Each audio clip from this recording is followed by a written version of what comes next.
Une maman en pleurs, j'avais une maman en pleurs dans mon bus, c'est triste, franchement, premier jour de la rentrée scolaire, en fait, j'ai écouté sa conversation téléphonique sans le vouloir. J'ai pas fait exprès, elle était assise à la première place, j'ai tout entendu. Elle était vraiment, mais vraiment, vraiment pas bien. En fait, elle a récupéré son enfant à la sortie de l'école. Et en fait, l'enfant, il lui a répété, et la directrice aussi a laissé un mot dans le carnet de correspondance. Tu vois, l'enfant, il a répété comme quoi la directrice reprochait à la maman d'avoir envoyé son enfant avec des baskets trouées le premier jour de la rentrée scolaire. Genre, en gros, c'est pas normal. En fait, le petit s'est plaint d'avoir les chaussettes mouillées dans la journée. Comme il a plu, et la directrice, elle a laissé un mot dans le carnet de correspondance. Elle a dit à la maman comme quoi elle allait faire un signalement. T'as vu, elle allait faire un signalement parce que l'enfant, en gros, même les habits, c'était pas neuf, c'était pas propre, il y avait des trous, je sais pas. Le truc, c'est quoi? C'est que j'ai parlé avec cette maman, je lui ai dit que j'allais lui donner une paire de chaussures à la taille de son fils, parce que moi, mon fils, il a exactement le même âge que son fils. Donc, j'ai pris les coordonnées de la maman, je lui ai expliqué qu'à la fin de mon service, je vais lui ramener des baskets toutes neuves, je pouvais pas rester comme ça sans rien faire. Apparemment, la directrice, elle lui a dit demain, si l'enfant a pas des baskets correctes sans trous, genre en gros, elle veut pas de trous dans les baskets, bah l'enfant, elle l'accepte pas à l'école. Et le pire, c'est que la maman m'expliquait que son fils, il lui a dit que la maîtresse, elle lui a fait la réflexion devant tout le monde dans la classe. C'est une dinguerie, imaginez-vous. Mettez-vous à la place du petit, la honte. T'as vu? Imagine, on me dit ça comme ça. Donc voilà, je vous le répète encore, cette maman, elle m'a expliqué qu'en ce moment, c'est pas facile. T'as vu son mari, il l'a quitté, ils se sont séparés. Financièrement, c'est dur. Mon fils, il a 2, 3, 4 paires de baskets qui met plus. 9, même taille que son fils. Je vais lui ramener ce soir après mon service. Je peux pas la laisser comme ça. Donc là, elle risque d'avoir un signalement. T'as vu, c'est un truc de fou. Hein. Elle risque d'avoir un signalement parce que les chaussures étaient trouées. T'as vu?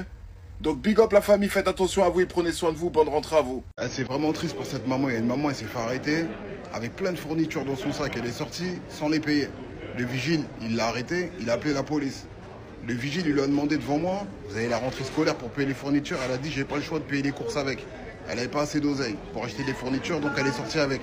Là, la police, ils sont venus la chercher, ça fait mal au cœur quand même, tu vois, d'en arriver là. Donc elle a voulu sortir sans payer les fournitures scolaires. La police, ils sont partis avec elle, menottaient. Et t'as vu, il y avait plein de gens autour, ils disaient ouais, je comprends pas, il y a la rentrée scolaire, pourquoi elle a fait ça? T'as vu, les gens, des fois, ils ont des problèmes. Apparemment, cette maman, elle avait pas le choix. T'as vu, c'est triste d'en arriver là, hein. Je le répète encore. Hein. Tu sais, il y a des gens, ils parlent, ils connaissent même pas les problèmes des gens, en vrai, tu vois. Tu peux pas savoir c'est quoi là, tous les problèmes des gens. Tu peux pas juger, tu connais pas, t'es pas dans la vie des gens, tu vois. Donc ça sert à rien de parler quand on connaît pas les gens, tu vois. Franchement, t'as vu, moi, des trucs comme ça, je trouve, ça fait plus de la peine qu'autre chose. Tout le monde disait, ouais, il y avait carrément des gens qui filmaient.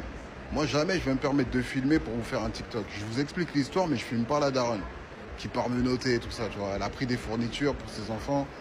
T'es pas dans la vie des gens. T'es pas dans la vie des gens pour juger, je le répète encore. Donc, big up la famille, bonne rentrée à vous. Vous êtes trop à l'aise sur les réseaux. Hein. Sur cette application, dans les commentaires, vous êtes trop à l'aise. Exactement, au lieu de faire ton influenceur et ton buzz, il fallait l'aider. Déjà, de une, je savais pas qu'il fallait filmer obligatoirement quand on aide quelqu'un. Pour prouver aux gens sur les réseaux. Je savais pas qu'il fallait filmer. Moi, c'est pas dans mes habitudes de répondre aux haters. J'ai pas l'habitude de répondre à ce genre de messages. Normalement, t'as vu, je calcule pas. Vous le connaissez déjà. Mais t'as vu, les personnes qui ont laissé ce style de commentaire-là, vous aurez été les premiers à filmer la dame pour faire du buzz. Vous. Et vous aurez rien payé. Même pas 1 € pour cette dame. Et deuxièmement, vous êtes même pas dans ma vie, ni dans mon porte-monnaie. Vous savez même pas si je pouvais payer pour la dame les fournitures qu'elle a pris, oui ou non. Vous pensez qu'en fait, les personnes qui font des TikTok, des vidéos sur les réseaux, vous pensez qu'on est riche ou quoi? Tout le monde a une famille à nourrir. Tout le monde a des fournitures à acheter en ce moment. Tout le monde a des choses, des factures à payer, tu vois. Arrêtez d'être à l'aise avec les créateurs de contenu.